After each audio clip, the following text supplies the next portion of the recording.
Warning! The following video contains spoilers for Kamen Rider OOO's 10th Core Medal of Resurrection. You have been warned. Also, yes, I had to use my PC to look at the second screen. How did you know?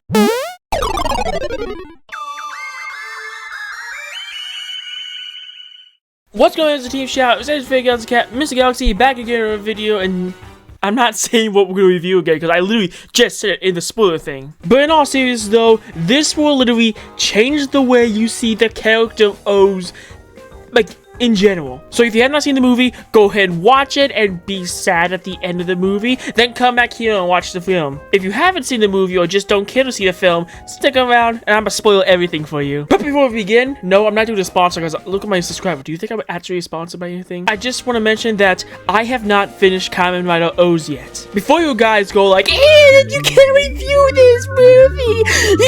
I have been watching it, okay? I started like months ago. I stopped because of homework, school, and revise and savor, but I got back into it when I heard this movie was being announced. I figured, hey, fan subs are gonna be a while before this movie comes out, so I'm finna just finish up on OOO since I'm halfway done with the show anyway. Like, where I left it off, I got to Tajador, and before I watched this movie, I just got to Putotira. So I finally found a fan sub of it, got some popcorn, had to replace some popcorn because Demetrio was eating the popcorn inside, using it as a freaking pool. Don't ask me why, I live with weird people. But after a new batch of popcorn, I sit down and watch the movie, and this is my thoughts of it in a nutshell. So once again, final warning if you have not seen Kamen Rider OOO's. Now, without further ado, here's a nutshell version of what happened. The film starts off on Ankh reviving himself. If you have not seen the original show, Ankh was dead at the end of the original Kamen Rider OOO's. I assume some of his core medals got taken away from him, but I can only assume because, again, I have not finished watching OOO's, but once I've seen the context, once I know what happened at the end of OOO's, I will know why Ankh is dead. Anyways, Ankh was revived to 2021. Well, Japan's in freaking ruin, thanks to the revival of the original OOO's. Yes, King OOO's has come back from the dead, making him an ultimate evil overlord. So it's up to Ankh, Angie, and the Resistance to fight back against King OOO's and the revived Greed. How did the Greed get revived? How did OOO's get revived? How did Kogami Foundation? It's always the Kogami Foundation. Every time they say, happy birthday, countdown, days until the next disaster they pull off. But plot twist, Engie is freaking dead and is being controlled by a man-made Greed called Oja. I don't like the dude. Oja is a generic Rider villain thing. You know that he's gonna be the bad guy because they outright say it in the beginning, like, if you betray us, we're gonna kill you. And guess what they did? He betrayed them. It is also then that we learn that Engie is dying. Like, he's straight up dying. He tried to save a little kid from a fight with King OOO's, and he heroically sacrificed himself to save her life. How they managed to attach the Greed onto him, I have no idea. I can only assume that maybe like before he went to fight King OOO's had the artificial Greed inside of him. King OOO's absorbs the Greed into a really cool armor. I swear I love that. It's just a normal King OOO's armor with a couple of the arms and legs swapped over, but that symbol.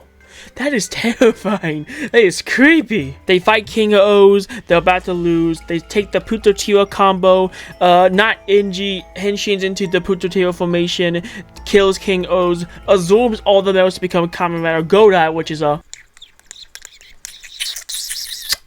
superb suit. It's amazing. Godai becomes evil. Birth comes back and fights him. Oh yeah. Birth got an upgrade for him, but I don't think it should have been there. It's only there to sell more complete selection modification belts. So is Tajador dirty, but we'll get to that literally in a bit. Anyways, they lose, so Ankh attaches himself to Engie, transforming his medals into Tajador Eternity, and they defeat Godai, and afterwards, OOO's is dead.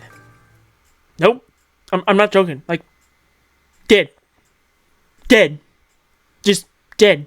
Credits play over his grave, and they show the Kamen Rider OOO's intro with the addition of Tajador and one of the little middle screen things, and that's it! That's Kamen Rider OOO's 10th anniversary medal movie. I'm not saying the full thing. So, what are my thoughts on this movie? And you might be kind of surprised because the reception that this movie's been getting is that they love the way they handled Kamen Rider OOO's, and the other side just hates the way they handled this movie. I'm more in the middle latter half of the fandom, so let's get my thoughts out of the way. Pacing is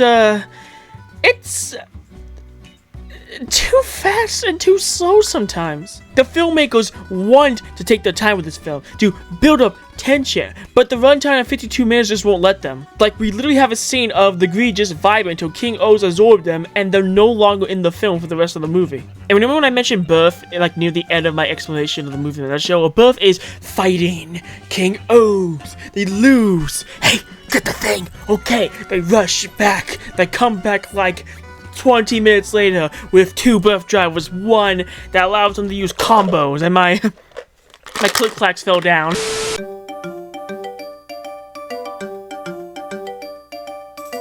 They henshin into Birth and Birth X, and Birth X did not need it to be in the movie. Maybe we'll get a visa next of how they made the new birth system, but it literally just out of freaking nowhere. It's implied that the Kogami Foundation created this in order to counteract King O's, to give them something with remotely the power of O's, because Cell Males is not going to do anything against Core Males like his. Because if you ask me, cool suit design, and I was really looking forward to how they would do with this in the film, and they just did nothing with it. Tajador Eternity, however, now that is a suit I've been looking forward to, and if you ask me, they executed pretty well. At this point in the timeline, Oz and Ankh have been best friends in the entire show's run, and even that one time where he got revived to fight out for interdimensional being when they teamed up with X8 and Build, it was really sweet to see that even though the Ankh disappears again, that they'll one day fully resurrect them and they'll be friends again. But Fate had other plans for them, thus, you know, made these medals when they're gonna have their true final battle, their actual final battle. With the trade-off being that NG dies instead of Ankh. I'm sorry for laughing at that. I think it's fun. Near the end of Kamen Rider OOO's, Ankh dies, and near the end of this film, NG dies. But Tajador Eternity, fabulous. I like it. I wish it had more screen time, but as the final suit design, perfect. The final form of O's has been over. The O's debate is finally over. But if you ask me, we already know what his final form is. A coffin. I'm sorry, I'm going to hell for that. And finally, my last gripe with the film, Goda. Everything Goda. Or was it Oja? Let me see if I went this right. Oh, it's Goda! It was Goda the whole time! I've been saying this thing wrong the entire time. I am so sorry. It doesn't matter. I don't like him. Here's how I would have rewritten the film. Okay, have it like this. Have everything be the same in the movie, except remove Goda entirely. The thing about those core medals, rewrite them. Have King O's wanting to create those core medals to obtain ultimate power, because these are a new set of core medals that he's never tasted before, and he wants ultimate power to take over the world. Have Engie seem fine, but in reality is slowly dying, and the O's drivers is the only thing that's keeping him alive slowly but surely. And after King O's absorbs the core medals of the greed, have him have the suit, but in the final battle he gets defeated, but then he slowly forms into a humanized form of what he looked like from like a girl. Then all the greed's medals combined into the 3 medals that allow him to transform into Kamen Rider Goda. He replaces the name O's and he replaces his name with Goda. Then afterwards, the final battle would play out the same. That's how I would have done the film, because you ask me, Goda adds nothing to the film. In fact, it takes away from Engie's character development, because if you don't count the fact that it's Engie's body, the character Engie is literally in this film for 5 minutes out of the 52 minutes in this movie, which is kind of sad for a main character. But now that Engie's officially dead, one thing I'm going to have to wonder is how are they going to officially explain O's coming back for like those epic pose shots when they do all the primary writers of the Heisei and Showa and Reiwa eras. My personal headcanon is Ankh takes up the mantle of Kamen Rider O's, so that's why O's is there. That's my personal headcanon, if I'm going to be honest with you. The reason why I bring this up is because the internet is pretty mixed on the death of Engie. Oh my swells. Look, I get it. It's been literally 10 years since we've seen Kamen Rider O's, and I'm actually really attached to the characters, even though I haven't seen O's for a while before I got back into binging the show and fell over those characters all over again. But this is supposed to be the canonical ending to O's, and I'm both accepting of it and stuck in the middle. I don't know exactly how I'm supposed to feel about this film. It's probably because I haven't finished the show, but I don't know. I feel like that they should have done more for the final episode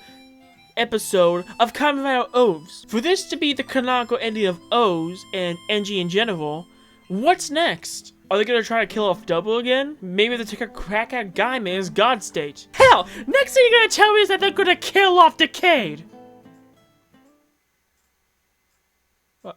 What? Why are you staring at me like that?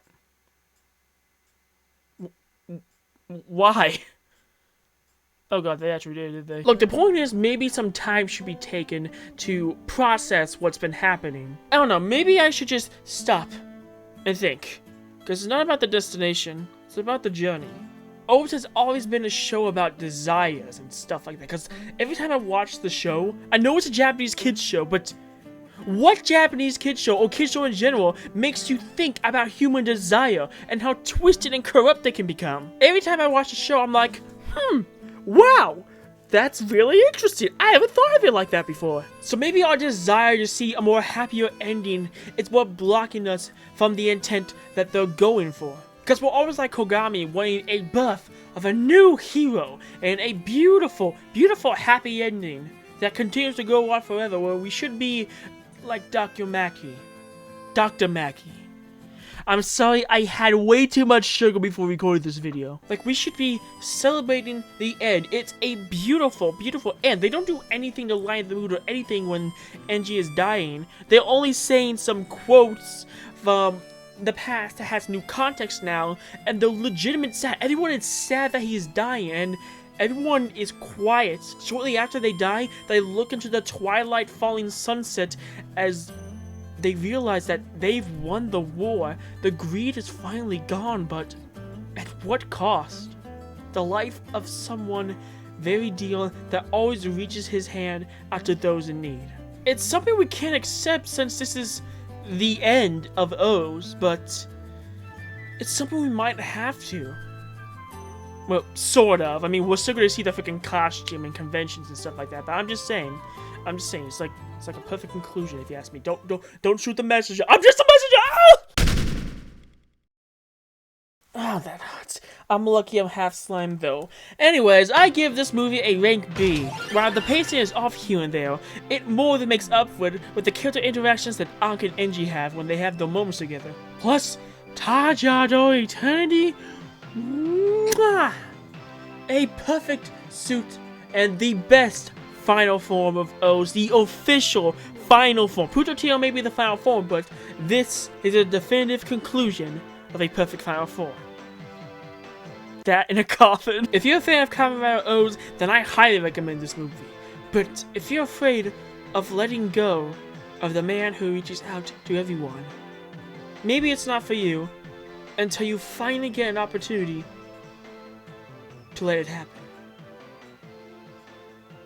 Because no beginning is celebrated without an end. Wow, that got depressing really fast! Okay, next video, I don't know what it is, because I have no idea how the schedule is going to be, because I always upload my video, and every time I upload something, I sometimes rearrange my stuff, but hopefully sometime this week, I will be reviewing this thing right here. I am really looking forward to reviewing this stuff.